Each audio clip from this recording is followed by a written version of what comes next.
आमिर ज़िया साहब, क्योंकि ख़बरें जो जिस तरह से अभी सामने आ रही हैं, जैसे ही नवाज़ शरीफ साहब ने ये बयानिया दिया उसके बाद हमने देखा कि मियां शहबाज शरीफ साहब वापस चले गए एक दिन बाद ही। ये कहा जा रहा है कि भाई या तो वहाँ पे कुछ और खिचड़ी पक रही है, और अगर ऐसा है तो ये बताया जाए कि नवाज़ शरीफ साहब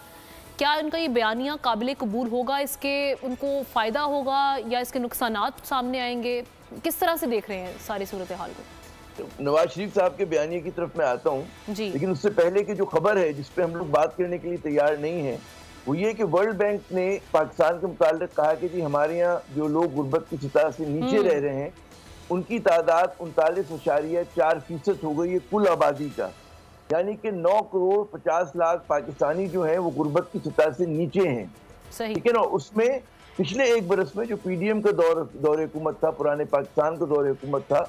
उसमें 1.25 करोड़ लोग जो है गुर्बत की लकीर के नीचे फिसल के चले गए। पहले 34 कुछ फीसद हुआ करते थे, उसमें 5% का इजाफा हुआ है। तो ये वो खबर है। अच्छा, उसमें आप उस तनाजुर में देखें कि शहबाज शरीफ आए या चले जाएं, नवाज शरीफ आए या चले जाएं या वहीं रह जाएं, उससे फर्क कुछ नहीं पड़ता। हम लोग जो है उन चीजों के पीछे, उन शराबों के पीछे भाग रहे कि जिन्होंने पहले भी पाकिस्तान को कुछ नहीं दिया, और अगर किसी को तवक्को है कि ये लोग आकर मजीद मतलब अपने लिए तो कुछ हासिल कर लेंगे, हो सकता है कि एक आध और इनका महल बन जाए इंग्लिस्तान के अंदर और फ्रांस में कोई प्रॉपर्टी लेने के काबिल हो जाएंगे और दुबई में जो है मजीद बड़ी कोई बिल्डिंग खरीद सकें,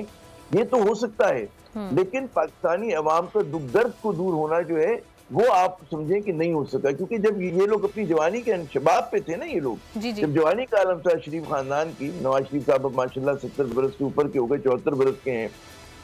उसमें उन्होंने क्या किया पाकिस्तान के लिए, ये बड़ा अहम सवाल है। सब्सक्राइब करें और बेल दबाएं ताकि कोई खबर रह न जाए।